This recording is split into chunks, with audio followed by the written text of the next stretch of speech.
दोस्तों आज 30 अक्टूबर है।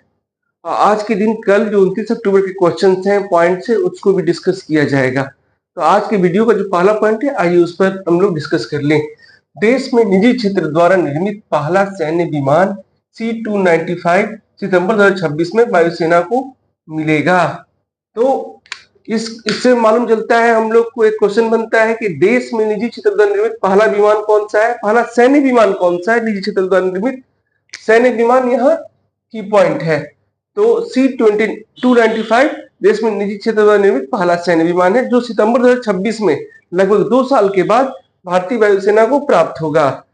प्रधानमंत्री नरेंद्र मोदी और स्पेन के राष्ट्रपति पेड्रो सांचेज ने 28 अक्टूबर को बड़ोदरा के Tata advance system limited TASL में एक इकाई का उद्घाटन किया, जहां C-295 विमानों का निर्माण किया जाएगा।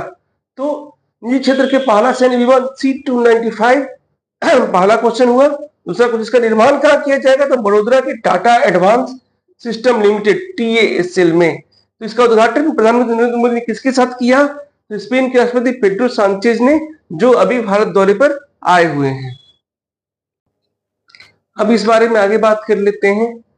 तो TASL द्वारा 40 विमानों मतलब C-295 विमानों की आपूर्ति की जाएगी।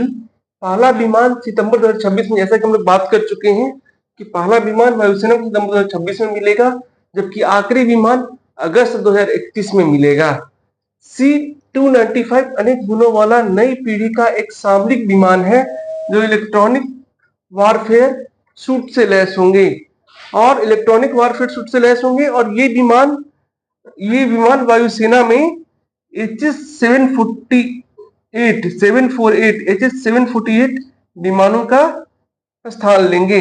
ये वायुसेना में HS-748 विमानों का स्थान लेंगे, जिन्हें 60 के दशक में शामिल किया गया था, यानी अब वो बहुत पुराने पड़ चुके हैं। तो इस तरह से हम लोग ने C-295 के बारे में जाना कि ये स्वदेशी सैन्य विमान होंगे भारत के पहले, जिसका निर्माण TASL द्वारा किया जाएगा, बड़ौदा में स्थित TASL द्वारा किया जाएगा, और ये वायुसेना में HS-748 विमानों का स्थान लेंगे।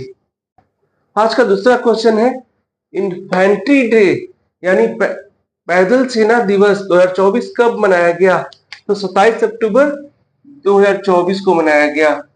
इस बारे में बात कर लेते हैं। 27 अक्टूबर 2024 को देश में 78वां इन्फेंट्री डे पैदल सेना दिवस मनाया गया। इन्फेंट्री डे प्रति वर्ष 27 अक्टूबर को मनाया जाता है। किस लिए मनाया जाता है, तो जो 27 अक्टूबर 1947 को जम्मू कश्मीर को पाकिस्तान से मुक्त कराने के लिए श्रीनगर में भारतीय सैनिकों के उतरने की याद में मनाया जाता है। श्रीनगर हवाई अड्डे पर भारतीय सेना उतरी थी, उसके याद में मनाया जाता है 27 अक्टूबर को प्रतिवर्ष इन्फेंट्री डे पैदल सेना दिवस। आगे बात कर लेते हैं। तो 27 अक्टूबर 1947 को लेफ्टिनेंट कर्नल दीवान रंजीत रॉय के नेतृत्व में पहली भारतीय सेना श्रीनगर हवाई अड्डे पर उतरी और हवाई अड्डे को सुरक्षित रखने में कामयाब रही। लेफ्टिनेंट कर्नल दीवान रंजीत रॉय के नेतृत्व में पहली भारतीय सेना, ये भारतीय सेना थी फर्स्ट सिख रेजिमेंट, और फर्स्ट सिख रेजिमेंट ने पहले श्रीनगर हवाई अड्डे को सुरक्षित किया, और उसके बाद एक टुकड़ी ने इसका श्रीनगर शहर में लोगों के बीच में सुरक्षा का माहौल बनाने के लिए वहां फ्लैग मार्च किया। बाद में दीवान रंजीत रॉय जो है, वो बारामूला को जो पाकिस्तानी कबायली आए थे उसको छुड़ाने के लिए आगे बढ़े, और इस दौरान वो बहुत ज्यादा संख्या में थे और पीछे से मदद नहीं मिला, तो लड़ते हुए ये शहीद हुए, और कृतज्ञ राष्ट्र ने इनको बाद में महावीर चक्र दिया, जो दूसरा सबसे बड़ा वीरता सम्मान है। तो ये हो गया दीवान रंजीत रॉय के बारे में और फर्स्ट सिख रेजिमेंट के बारे में, जिसने उस समय श्रीनगर हवाई अड्डे को और श्रीनगर शहर को डिफेंड किया था। अब इन्फेंट्री के बारे में बात कर लेते हैं। तो पैदल सेना की सबसे महत्वपूर्ण और सबसे पुरानी टुकड़ी है।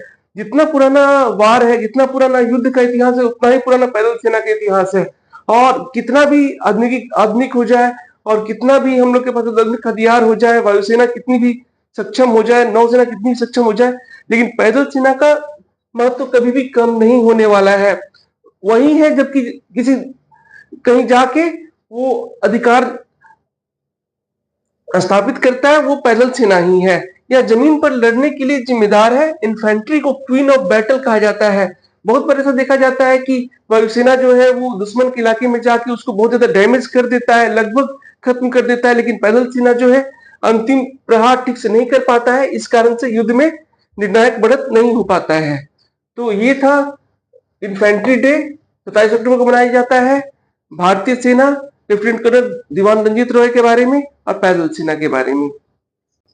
आज का तीसरा पॉइंट है और ये जो है वो बिहार से रिलेटेड है, बिहार के एग्जाम्स के लिए भी इंपॉर्टेंट है। तो आज का तीसरा पॉइंट और डिस्कस कर लेते हैं। आरा बिहार के प्रख्यात प्रतीक ने United Nations UN robotics for good youth challenge in India 2024 का अवार्ड जीता।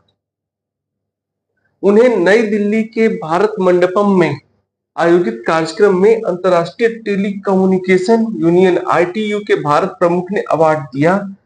प्रख्यात प्रतीक अगले साल स्विट्जरलैंड के जिनेवा में संयुक्त राष्ट्र की ओर से आयोजित United Nations robotics for good challenge में भारत का प्रतिनिधित्व करेंगे।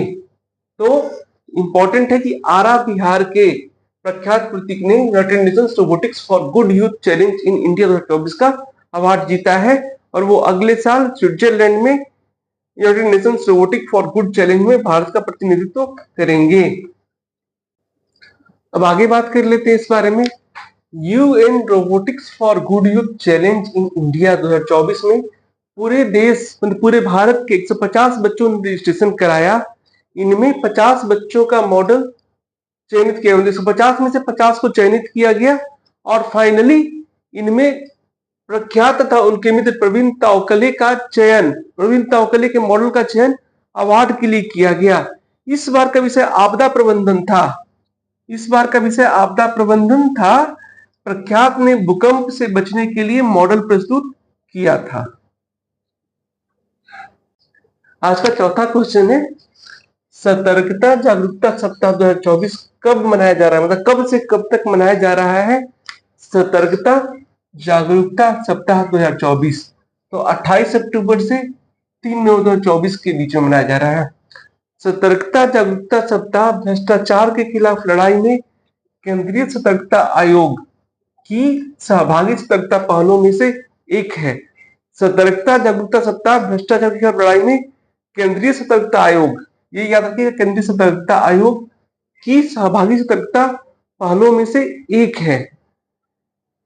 इस वर्ष आयोग ने मतलब केंद्रीय सतर्कता आयोग ने 28 अक्टूबर 2024 से 3 नवंबर 2024 तक सतर्कता जागरूकता सप्ताह मनाने का निर्णय लिया है, जिसका विषय है राष्ट्र की समृद्धि के लिए सत्यनिष्ठा की शक्ति।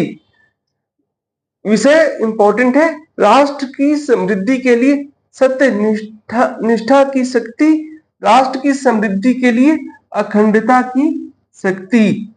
तो विषय इंपॉर्टेंट है, राष्ट्र की समृद्धि के लिए सत्यनिष्ठा की शक्ति, राष्ट्र की समृद्धि के लिए अखंडता की शक्ति। विषय इंपॉर्टेंट है, डेट इंपॉर्टेंट है 28 अक्टूबर से 3 नवंबर। किसके द्वारा निर्णय लिया गया मनाने का? केंद्रीय सतर्कता आयोग के द्वारा। आज का पांचवा पॉइंट है, गोवा शिपयार्ड लिमिटेड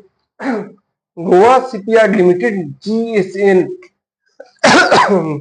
ने भारतीय तटरक्षक दल के लिए, इंडियन कोस्ट गार्ड के लिए तीव्र गति के 2 स्वदेशी गश्ती पोतों, ये इंपॉर्टेंट है, तीव्र गति के 2 स्वदेशी गश्ती पोतों FPV अदम्य तथा अक्षर, इनको नाम दिया गया है तीव्र गति के 2 स्वदेशी गश्ती पोतों जिनको अदम्य और अक्षर नाम दिया गया है, का सोमवार 28 अक्टूबर को जलावरण किया।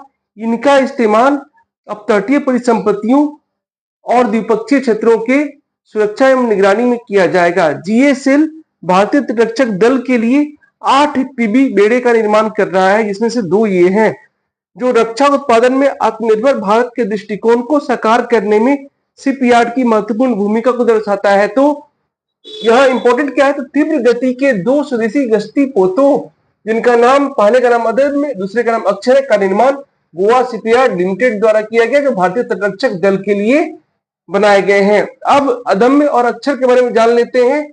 तीव्र गति के 2 स्वदेशी गश्तीपोत, इनकी लंबाई 53 मीटर है, इनकी चौड़ाई 8 मीटर है और इनकी आधारशिला तत्कालीन रक्षा सचिव द्वारा 25 अगस्त 2023 को रखी गई थी और 28 अक्टूबर को इनका जलावरण किया गया।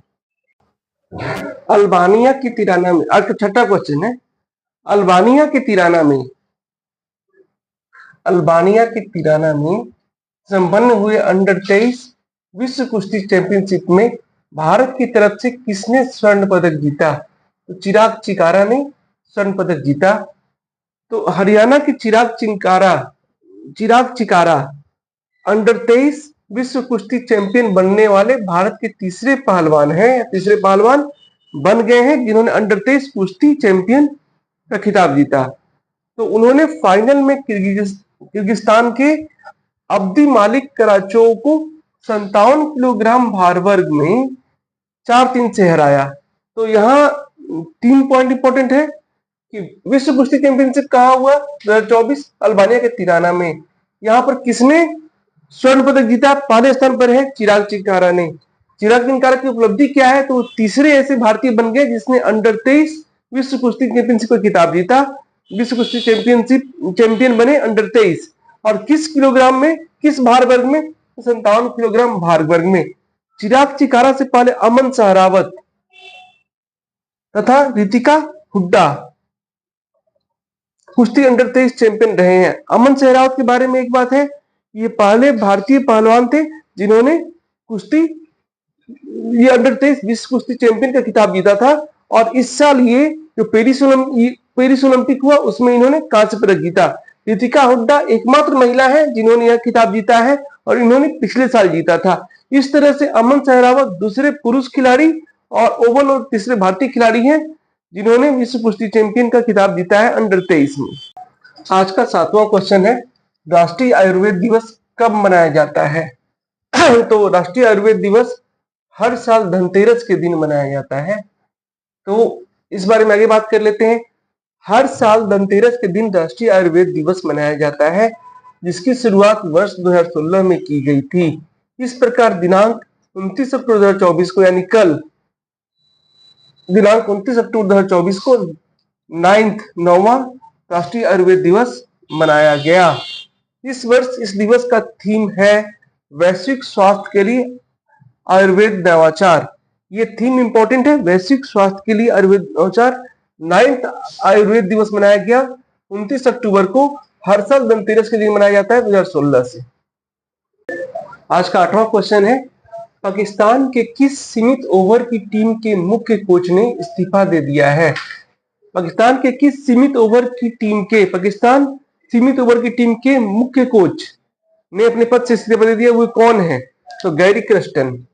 तो गैरी क्रस्टन के बारे में हम लोग सब जानते हैं, वो दक्षिण अफ्रीका के क्रिकेटर रहे हैं, बाएं हाथ के बल्लेबाज रहे हैं। तो पाकिस्तान की सीमित ओवरों की टीम के मुख्य कोच गैरी क्रस्टन ने पाकिस्तान क्रिकेट बोर्ड से मतभेद के कारण नियुक्ति के 6 महीने में ही अपने पद से इस्तीफा दे दिया है। वो 56 साल के हैं और 2011 वर्ल्ड कप जो भारत ने अंतिम बार ये जो वर्ल्ड कप जीता था, वनडे का 50 ओवर का जो वर्ल्ड कप जीता था, उसके कोच गैरी क्रस्टन ही थे 2011 में। और ये 56 साल के हैं और इनको अप्रैल में पाकिस्तान क्रिकेट का सीमित ओवर मतलब जो T20 है और ODI है उसका मुख्य कोच नियुक्त किया गया था। अप्रैल 2024 में नियुक्त किया गया था। और सबसे मेन बात यह है, सबसे महत्वपूर्ण बात यह है कि 4 नवंबर से उसका जो पाकिस्तान का T20 मैच चालू होने वाला है ऑस्ट्रेलिया से, इसलिए तत्काल गैरी क्रस्टन जो इस्तीफा दे दिया, इनके जगह पर जेसन गिलेस्पी को सीमित ओवर का भी कोच बनाया गया है जो पाकिस्तान के टेस्ट टीम के भी हैं। हालांकि जेसन गिलेस्पी ने कहा है कि वो हर समय के लिए उपलब्ध नहीं रहेंगे, सीमित ओवरों के लिए, टेस्ट के लिए ही रेगुलर रहेंगे कोच के रूप में।